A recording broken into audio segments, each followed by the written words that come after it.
बिस्मिल्लाहिर्रहमानिर्रहीम, अस्सलाम वालेकुम व्यूअर्स। प्रोग्राम में खुश आमदीद। मैं हूं हैदर हयात खान।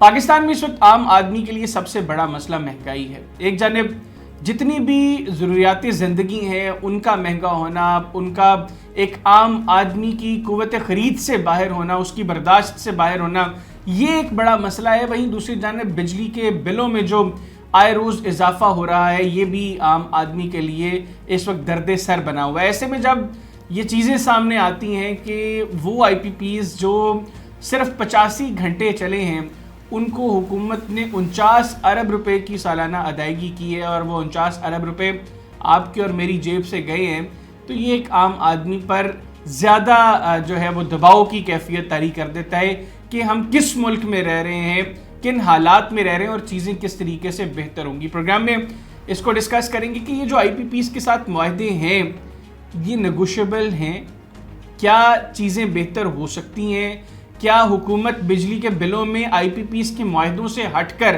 कोई कमी कर सकती है, और अगर कर सकती है तो वो कमी कैसे और कितनी हो सकती है, और हुकूमत क्यों वो रिलीफ आवाम को नहीं दे रही, इसको प्रोग्राम में डिस्कस करेंगे। फिर ये कि एक जानिब स्टेट बैंक ऑफ पाकिस्तान या इदारा शुमारियात की रिपोर्ट देता है कि मुल्क में महंगाई की शरह में कमी आई है।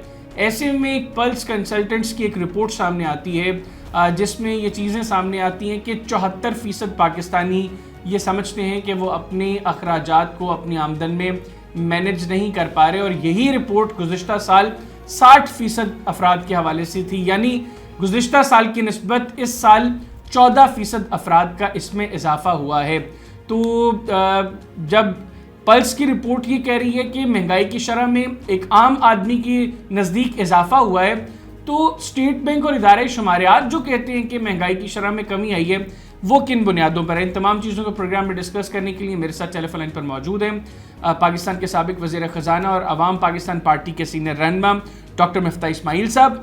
डॉक्टर साहब, बहुत शुक्रिया आपके वक्त का। डॉक्टर साहब, बतौर वज़ीर ख़जाना आप चीज़ों को बहुत बेहतर अंडरस्टैंड करते हैं। एक परसेप्शन ये है कि मुस्लिम लीग नवाज़ ने अपने दौर में जब IPPs के साथ मुआहदे किए तो तब अप्रोच ये थी कि किसी भी सूरत में बिजली जो है वो मुहैया करनी है, उसके लिए कोई भी कीमत अदा करनी पड़े तो वो की जाए। और आज जब उनको देखा जा रहा है तो समझ में ये आ रही हैं चीज़ें कि वो मुआहदों में जो कीमतें रखी गई वो सस्टेनेबल नहीं थी। आपका क्या ख्याल है इस हवाले से? देखें, हर जो बात आपने रखी है दीगर लोगों की, उस बात में कुछ ना कुछ एक कर्नल ऑफ ट्रूथ तो होता है, कुछ ना कुछ हकीकत होती है जी। लेकिन सच्ची बात यह है कि बिजली के अंदर ये कहना, जो कुछ लोग कह रहे हैं कि IPPs को पैसा देना बंद कर दो, तो ये तो अजीब सी बात है ना कि आपने किसी से एक IPPs लगवा लें, फिर आप उसको पैसा नहीं दें। और अगर ऑडिट करना इतना आसान होता और ऑडिट करना ही हल होता तो देखें ना, बेनज़ीर भुट्टो साहिबा के ज़माने में जब प्लांट्स लगे थे, उसके बाद मियां नवाज शरीफ की हुकूमत आई है, फिर मियां नवाज शरीफ के बाद परवेज़ मुशर्रफ साहब की हुकूमत आई है, फिर पीपल्स पार्टी के बाद फिर मुस्लिम लीग की हुकूमत आई है, फिर इमरान खान साहब की हुकूमत आई। तो ये जब सब चीज़ें, उसके बाद PDM की हुकूमत आई, तो ये जब चीज़ें होनी चाहिए थी तो हो सकती थी। तो अगर नहीं हुआ तो इसकी कोई वजह होगी। इतना आसान नहीं होता ये कहना कि ऑडिट कर लो चीज़ें कम हो जाएंगी। आप ऑडिट जरूर करना, लेकिन इन चीज़ों से इतना फायदा नहीं होता। जो मोहम्मद अली साहब की रिपोर्ट थी, उसके बाद इमरान खान साहब की हुकूमत में इदारों की मदद से इन्होंने पाकिस्तानी ओनर्स के साथ रीनिगोशिएट किया और उनके रेट्स कुछ कम करवाए। लेकिन वो सिर्फ पाकिस्तानी ओनर्स थे जिनके आप पैसे दे चुके थे प्लांट्स के, और बैंकों से कर्ज नहीं रह गया था, उनके सिर्फ नफे देने थे, आपने वो कम करवा लिए। इसमें कोई डाउट नहीं है कि IPPs हमारे मुल्क में जितनी हम अफोर्ड कर सकते हैं उससे ज्यादा लगी हुई है। इसमें कोई डाउट नहीं है कि पॉलिसी में एक बहुत मेजर सुगम था जिसके तहत हम एक रेट देते थे, नेपरा डिटरमिन्ड रेट देते थे। नेपरा कहती थी कि भाई गैस का टैरिफ आपका $7 लाख पर मेगावाट पर लगना चाहिए, गैस का आपका कोल का लगना चाहिए $6 लाख पर मेगावाट। बिल्कुल ठीक। और जो भी चाहे पार्टी कीमत पे लगा लो। शायद मेरा ये ख्याल था, और शायद साहब जब वजीर आजम थे तो किया भी था हमने चर्चे के लिए, खान साहब ने फिर रिपीट कर दिया कि कोई भी पावर प्लांट लगाएगा तो वो आपस के अंदर बार्गेन हो, आपस के अंदर वो करेंगे, बिडिंग करेंगे। बिल्कुल ठीक। उससे आप प्राइस डिस्कवरी हो जाएगी और प्राइस सस्ती लगेगी। इसमें कोई डाउट नहीं है कि चीजें सस्ती लग सकती है अगर हम इनको आपस में बढ़वाते हैं और आपस में किल करवाते। बिल्कुल ठीक। वो हमने नहीं किए। अब मिसाल आपको दे रहा हूँ, विक्की बलोकी और बेरी बहादुर लग रहा था, तो उस वक्त नेपरा की कीमत शायद $7 लाख पर मेगावाट थी, लेकिन उस वक्त हुकूमत ने बिडिंग करवाई जीई से, सीमेंस से और मित्सुबिशी से, तो $5.5 लाख प्राइस आ गई। अच्छा। हुकूमत ने जाके नेपरा को बताया कि आप अपनी प्राइस लोअर कर दें। अगर हुकूमत की जगह कोई प्राइवेट सेक्टर का सेट होता है या कोई चाइनीज कंपनी होती या कोई बाहर की कंपनी होती, तो वो तो आके नहीं बताती आपको कि भाई हमको $1.5 लाख पर मेगावाट सस्ता मिल गया, हमको $2 बिलियन बच रहे हैं इधर। तो वो ये हुआ है कि आप नेपरा की कीमत से सस्ता लगाए, जरूरत ज्यादा नहीं लगाइए, लेकिन अपनी अपनी बिसात से ज्यादा बिजली लगाइए। 30,000 मेगावाट आपको गर्मी में चाहिए होता है और सर्दी में आपको चाहिए होता है सिर्फ 9-10 हजार मेगावाट। बिल्कुल तो ठीक। आपने गर्मी की जरूरत पूरी करने के लिए प्लांट्स लगा दिए, तो जाहिर है कि सर्दी के अंदर जब आपको सिर्फ 10,000 मेगावाट चाहिए तो 20,000 मेगावाट बन जाएगा। पैसे तो देने पड़ेंगे। तो गौर साहब ने नंबर दिए थे वो जनवरी से मार्च के दिए थे, जाहिर है उस वक्त तो प्लांट्स बंद थे। बिल्कुल। अच्छा डॉक्टर साहब, आप ये जो नंबर्स की बात कर रहे हैं, डेफिनेटली आम आदमी को तो इनकी अंडरस्टैंडिंग नहीं है। आम आदमी तो जब पढ़ता है कि मतलब 85 घंटे चलने वाले आईपीपीस को सालाना 49 अरब रुपए की अदायगी हुई है, तो वो तो ये समझता है कि पता नहीं कितना बड़ा फ्रॉड हो रहा है मेरे साथ। एक ये दूसरा, ये जो टेक और पे की पॉलिसी थी जिसके ऊपर तहरीक इंसाफ के दौरे हुकूमत में भी काफ़ी एतराज़ हुआ, गौहर एजाज साहब भी उसके ऊपर काफ़ी एतराज़ करते रहे। इस पॉलिसी को आप कैसे देख रहे हैं? आपका क्या टेक है इसके ऊपर?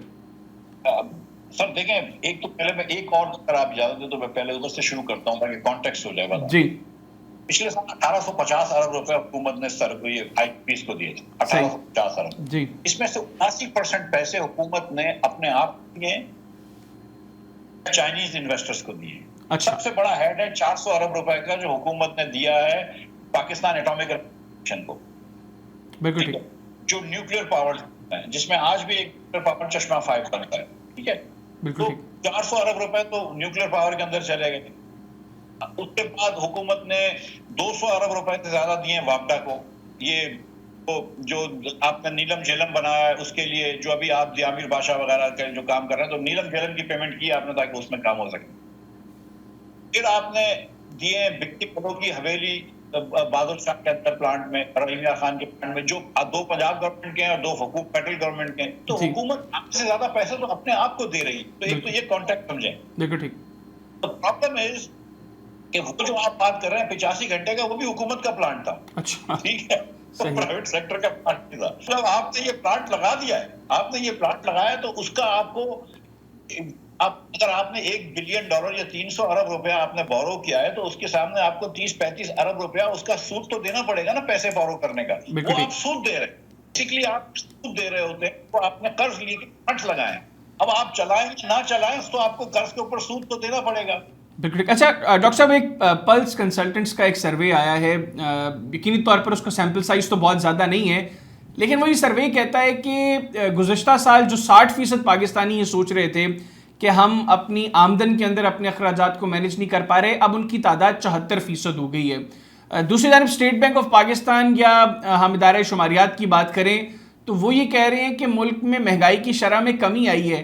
तो अब स्टेट बैंक कह रहा है कि महंगाई की शरह में कमी आई है, आम आदमी ये समझ रहा है कि उसकी कुव्वत खरीद जो है वो कम हुई है, महंगाई ज़्यादा हुई है। तो ठीक बात कौन कर रहा है आपके नज़दीक? सर दोनों बातें दुरुस्त है। पहले मैं एक गुजारिश बिजली पे इतना कर दूं कि ये बात दुरुस्त नहीं है कि बिजली के मामले में कुछ काम नहीं हो सकता। हुकूमत चाहे, हुकूमत 24% घरेलू बिल के ऊपर टैक्स लगाती है। हुकूमत चाहे तो एक दिन के अंदर शहबाज शरीफ साहब कलम की जुम्बिश टैक्स हटा सकते हैं। अच्छा। और जो हुकूमत को 200 अरब रुपए का या 150 अरब रुपए का नुकसान होगा, पीएचडीपी से खर्च करने, तो IMF से भी कोई मसला नहीं होगा। अगर हुकूमत चाहे और पीएचडीपी भुगतान करने के लिए तैयार, पर अगर इनकी कुछ समझदारी की हो तो ये काम हो सकता है एक दिन के अंदर। तो ये कहना गलत है कि बिजली की कीमत कम नहीं कर सकते। चाहे आप आईपीपी से कम करें या टैक्स से कम करें, मेरा 20% बिल कम हो जाएगा। नंबर एक,